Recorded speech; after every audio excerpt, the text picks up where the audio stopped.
مع الله في لألآت النجوم وحبك الغيوم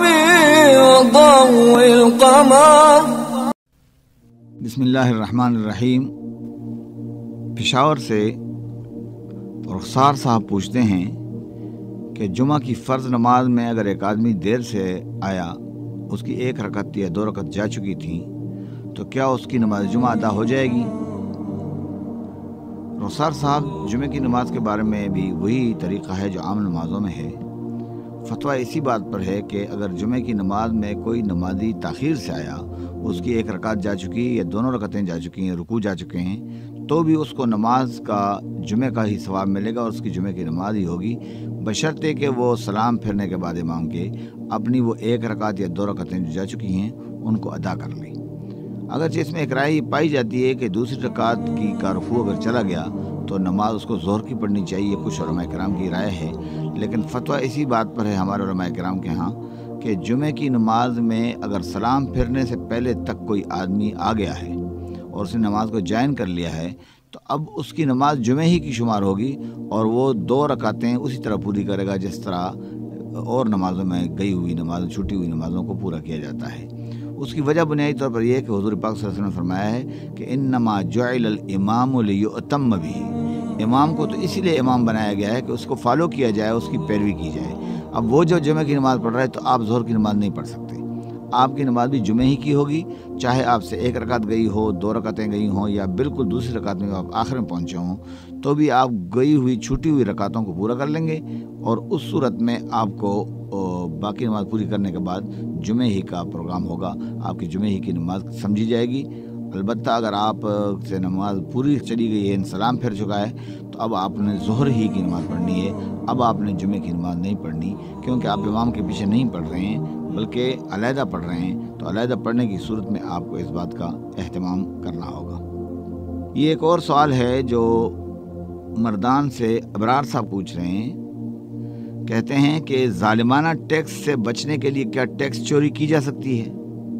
بہت اہم سوال ہے، چونکہ ہم آج کل دنیا میں جن سسٹمز میں اور نظاموں میں زندگی گزار رہے ہیں اس میں ظلم سر عام ہے. عام شہری سے اور عام کلائنٹ سے ظالمانہ رویہ برتا جاتا ہے اور لوگوں کو مجبور کیا جاتا ہے کہ وہ ظالمانہ طریقے اختیار کریں اور ٹیکس چوری کا سسٹم اپنائیں. اسلام ہمیں نظام کی خلاف ورزی کی اجازت نہیں دیتا ہے. ہمارا دین ایسا ہے کہ سسٹم کے ساتھ تصادم اور ٹکراؤ کو قبول نہیں کرتا ہے. لہذا اگر کسی حکومت نے، کسی شعبے نے، کسی فرد نے، کسی ادارے نے کسی مسلمان کے اوپر ظالمانہ ٹیکس عائد کیا ہوا ہے تو کوشش یہ ہونی چاہیے کہ اس ظالمانہ ٹیکس کے سسٹم کو چینج کیا جائے، تبدیل کیا جائے. اسلام اس لیے رائے عامہ کی تیاری پر زور دیتا ہے کہ جب بھی کوئی آدمی کوئی سسٹم پسند نہیں کرتا ہے تو اس سسٹم کو تبدیل کرنے کی کوشش کی جائے، ظالمانہ سسٹم کو تبدیل کیا جائے. یہی وجہ ہے کہ اسلام ہمیں ڈبل لیجر رکھنے کی اجازت نہیں دیتا ہے، منافقانہ اور جیلی کھاتے رکھنے کی اجازت نہیں دیتا ہے. البتہ سسٹم کو تبدیل کرنے کے لیے مثبت طریقے سے، پرامن طریقے سے اس کو تبدیل کرنے کا حکم دیتا ہے کہ آپ سسٹم کو تبدیل کریں، اچھے لوگوں کو سربراہوردہ شخصیات بنائیں، اپنا ووٹ دیں تو نیک لوگوں کو دیں، صالح عنصر کو دیں، تاکہ آپ کے سربراہ لوگ جو ہوں وہ نیک اور صالح ہوں، خدا ترس ہوں، انسان دوست ہوں اور ظلم اور جبر کے پجاری نہ ہوں. ہمارے ہاں اصل میں ناجائز پیسے وصول کرنے کے لیے اور لوگوں کو تنگ کرنے کے لیے یا محض اپنی ٹانگ اوپر رکھنے کے لیے کچھ سسٹمز ظالمانہ بن جاتے ہیں اور لوگوں پر ظلم کیا جاتا ہے، لوگوں کو تنگ کیا جاتا ہے. وہ ٹیکسز چاہے پلوں اور پلازوں پر ہوں یا وہ ٹیکسز انکم ٹیکس اور پراپرٹی ٹیکس کے نام سے ہوں، لیکن جہاں پر بھی کوئی ٹیکس رکھا جائے تو اسلامی حکم دیتا ہے کہ زکوٰۃ کے علاوہ جو چیز لوگوں سے جبراً وصول کی جائے وہ عادلانہ بنیادوں پر ہو. آپ پہلے یہ طے کر لیں کہ واقعی آپ کو اس ٹیکس کی ضرورت ہے، ریاست مجبور ہے. پھر باقاعدہ ریاست کی ایک بڑی اتھارٹی جس کو پارلیمنٹ کہیے، اسلامی نظریاتی کونسل کہیے، علماء کی جماعت کہیے، ماہرین کی جماعت کہیے، وہ اس بات کو طے کر لیں کہ واقعی اس چیز کی ضرورت ہے اور لوگوں سے یہ ٹیکس لینا ضروری ہے، ورنہ ملک کا سسٹم تلپٹ ہو جائے گا. اب یہ نہیں ہے کہ میں بڑی بڑی تنخواہیں دینے کے لیے، بڑے بڑے پروٹوکول دینے کے لیے، بڑی بڑی سہولیات افسروں کو اور ملازمین کو دینے کے لیے آپ عام شہریوں پر ٹیکس کا بوجھ ڈال دیں۔ شریعت اس کی اجازت نہیں دیتی ہے۔ شریعت ٹیکس لگانے کے لیے بنیادی ضرورت کو پیش نظر رکھتی ہے کہ واقعی بیت المال میں رقم نہ ہو اور حکومت کو اپنا سسٹم چلانے کے لیے مجبوراً کوئی ٹیکس لگانا پڑے۔ اس میں بھی عدل کو پیش نظر رکھا جائے کہ ٹیکس ظالمانہ نہیں ہونا چاہیے، اب لوگوں کی حیثیت سے زیادہ نہیں ہونا چاہیے، بلکہ لوگوں کی اپروچ کے اندر، ان کی برداشت کے اندر ٹیکس ہونا چاہیے۔ اس سے زیادہ آپ ٹیکس لگائیں گے تو اس سے نقصان ہو جائے گا، لوگ ٹیکس چور بن جائیں گے، لوگ سسٹم کے خلاف بغاوت کرنے پر آمادہ ہو جائیں گے۔ اور جتنا کچھ آپ کو نظر آ رہا ہے کہ جس طریقے سے ہمارے معاشروں میں بجلی کی چوری عام ہے، گیس کی چوری عام ہے، ٹیکس چوری عام ہے، انکم ٹیکس چوری عام ہے، یہ سارے اس لیے ہے کہ لوگ مجبور ہو گئے ہیں کہ سسٹم ظالمانہ ہے، پیسے ٹیکس لگاتے ہوئے کوئی عدل کے تقاضوں کو پورا نہیں کرتا ہے،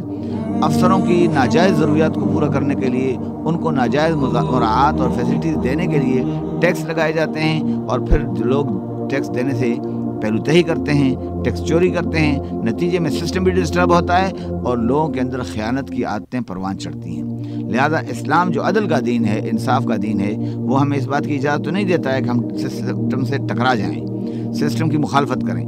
لیکن اس بات کی بھی اجازت حکمران کو نہیں دیتا ہے کہ وہ ظالمانہ ٹیکس عائد کرے اور لوگوں کو پریشان کر دے، لوگوں کی حیثیت سے زیادہ ٹیکس ان پر عائد کر دے۔ یہ ایک ایسا طریقہ ہے جو معاشرے کو انارکی کی طرف لے جاتا ہے، ظلم اور زیادتی کی طرف لے جاتا ہے۔ لہذا حکمرانوں کو مشورہ دیا گیا اسلام میں کہ آپ ٹیکسز ناجائز نہ لگائیں،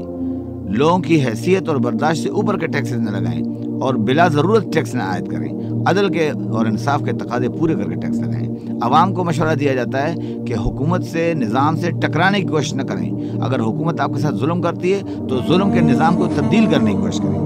حکمرانوں کو تبدیل کرنے کی کوشش کریں، ان کی جگہ کوئی نیک اور شریف عنصر کو اوپر لائیں تاکہ وہ آپ کے لیے عادلانہ نظام وضع کر سکیں۔ لیکن ٹیکس چوری کی اجازت اور ڈبل لیجر رکھنے کی اجازت کسی کو اسلام میں نہیں ہے۔ اس کلچر کو ہمارے اس ظالمانہ ٹیکس کلچر نے پیدا کیا ہے کہ جب ہم ہر چیز میں ٹیکس لگاتے ہیں تو نتیجے میں لوگ پھر ٹیکس چوری پر مجبور ہو جاتے ہیں۔ لہذا کسی قسم کے ناجائز ٹیکس لگانے کی حکومت کو اجازت نہیں ہے، اور لوگوں کو ٹیکس لگ جانے کی صورت میں چوری کا راستہ اپنانے کی اجازت نہیں ہے، بلکہ پرامن طریقے سے سسٹم کو تبدیل کرنے کی دعوت دی جاتی ہے کہ سسٹم کو تبدیل کیا جائے اور شریف لوگوں کو اقتدار میں لایا جائے۔